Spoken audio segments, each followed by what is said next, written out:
Latvijai 18. novembrī 107 gadi. Par Latviju kā valsts, tautu, zemi un Latviju kā ļoti nozīmīgu profesiju vai nozīmīgu lietu savā dzīvē. Man stāsta dažādi cilvēki. Šodien par Latviju no sava skatu punkta Tukuma aptiekāri, Latvijas aptieku asociācijas prezidente Agnes Ritene. Agnes, izstāsti aptiekārs kā cilvēks, kas Latvijā ir vistuvāk un visvieglāk sasniedzams no mediķiem. Arī es esmu aptiekārs, un es sevi uzskatu gan par savas profesijas patriotu, gan arī par savas valsts patriotu. Un es zinu daudz savus kolēģus, kuri no sirds mīl to, ko viņi dara. Un es zinu daudz savus kolēģus, kuri ikdienā strādā tajās savās lielākās vai mazākās aptiekās, lielākās vai mazākās apdzīvotās vietās un no sirds cenšas izdarīt labāko, ko viņi prot, ko viņi var likumdošanas ietvaros. Un farmaceitam ir milzīga īstenībā nozīme tādā primārā veselības aprūpē kā pieejamākajam pirmkārt profesionālam veselības aprūpes speciālistam, bet arī ļoti pieejamam un uzticamam. Jo arī, visi arī iepriekšējie pētījumi parādījuši, ka sabiedrība ļoti uzticas arī farmaceitu padomam. Un varbūt mums tas dažkārt šķiet tā pašsaprotam, ka mēs esam ļoti pieejami, mēs aptiek vienmēr ir vaļā, vienmēr var palūgt padomu, bet es tiešām aicinātu arī katru novērtēt tajā brīdī, kad jūs ieiet aptiekā, arī novērtēt to cilvēku, kurš tur strādā, un paklausot viņa padomam, uzticaties viņa padomam. Un man ir prieks, ka man apkārt tiešām arī ir daudz šādu kolēģu, kur no sirds dara to savu darbu, un ir daudz arī tādu kolēģu, kuri ir ne tikai farmaceiti savā aptiekā, bet ir arī savas aptiekas saimnieki.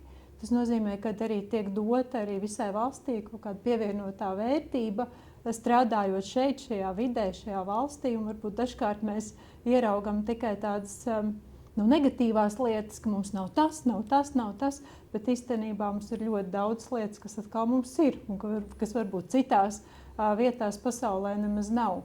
Un, ja tā kopumā paskatās tādā pasaules līmenī, protams, ka Latvijā iedzīvotāji dzīvo labi. Un arī veselības aprūpe tomēr ir vairāk vai mazāk pieejama, varbūt tur nianses mums var patikt vai nepatikt, bet kopumā tā visa pieeja un tas tā attieksme pret cilvēku ir ļoti, ļoti demokrātiska. Un tā kā man ir tiešām prieks savu profesiju veikt, un man šķiet, ka arī ar katru gadu varbūt mums izdodās arī to farmaceita lomu vairāk skaidrot, stāstīt, vairāk arī aicināt iedzīvotājus pašus jautāt, uzticēties, varbūt ne meklēt kaut kur interneta dzīlēs, bet aiziet un speciālistam pajautāt, pirms tu izvēlies kaut ko darīt, kaut kādu lēmumu pieņemt. Divas lietas. Izstāst Latvijas aptieka tehnoloģiski un pēc kārtības, pēc dezinfekcijas, pēc daudziem citiem kritērijiem noteikti vismaz Eiropas labākajā līmenī. Un otrs, Latvijas aptiekārs parasti ar maģistra grādu, parasti ar izcilām zināšanām. Noteikti, jā, ko varbūt arī daudz pat tā, ikdienā, protams, mēs nevaram zināt visas lietas, bet aptiekā jūs sastapsiet tikai savas profesijas farmācijas speciālistus. Tas būs vai farmaceits ar augstāko izglītību, kurš ir mācījies, iegūst izglītību 5 gadus mācoties, un tālāk ir attiecīgi mūža izglītība, vai tas ir farmaceita asistents, kurš ir arī attiecīgi beidzis koledžu, un arī viņam turpmāk ir mūža izglītība. Un tā kā aptiekā jūs citus cilvēkus, kuri jūs konsultēs par zālēm, nesastapsiet. Un, ko es noteikti ieteiktu, uzticēties un jautāt. Pirmkārt jau jautāt, un otrkārt uzticēties, jo mēs esam, manuprāt, es lepojos to, ka es esmu farmaceita, un es zinu, ka mani kolēģi arī strādā ar tādu pilnu atdevi, ar pašapziņu, ar vēlmi palīdzēt cilvēkiem, un noteikti vajag arī izmantot šo potenciālu, ka šis speciālists tur ir, un arī, Starptautiskā farmaceita federācija arī novērtējusi, ka farmaceits ir viens no pieejamākajiem veselības aprūpes profesionāļiem. Un tomēr Latvijā aptieka īpaši laukos, tas ir šīs konkrētās vietas sakārtotākā vidē. Nu, ļoti reglamentēta vide, jā, ļoti ierobežota savās teiksim, darbībās, ļoti reglamentēts ir katrs solis, ko mēs varam un ko mēs drīkstam, pat ieejot aptiekas telpā, daudz pat neaizdomājas, ka viss iekārtojums ir reglamentēts, kur nu vēl visa tā kārtība, kā tiek zāles izsniegts.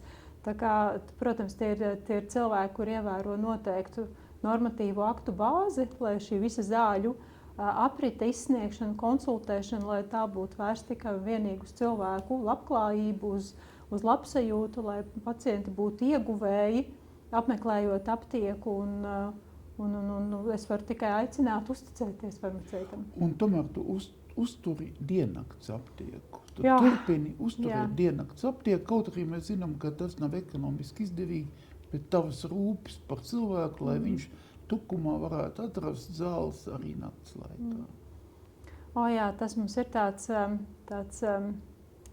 mūsu īpašais pakalpojums, kurš ir ļoti smags īstenībā, lai to nodrošinātu, tas ir diezgan smags sloks arī pašam uzņēmumam, bet mēs jau 26 gadus esam diennakts aptieka Tukumā, par ko arī daudzi brīnās, ka tomēr Tukums nav tik liela pilsēta, nav arī tik maza, bet tur šī diennakts aptieka ir, bet tas arī varbūt ir tāds mans arī aicinājums. Mums ir ne tikai diennakts aptieka, mums ir arī aptieka filiāls laukos, kas arī ir tāds aicinājums, ka mēs vēlamies, lai tā kā tam pagasta iedzīvotājiem tā zāles būtu un tā farmaceitiskā aprūpe būtu pieejama pēc iespējas tuvāk, arī zāļu izgatavošana, varbūt vēl kāds cits pakalpojums, un lai tās izgatavotās zāles arī tu varētu saņemt pēc iespējas ātrāk.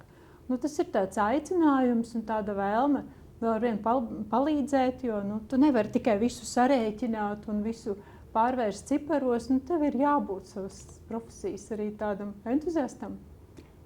Tātad Latvijas aptiekārs ir daļa no mūsu valsts lepnuma. Paldies tev par to. Jā, paldies.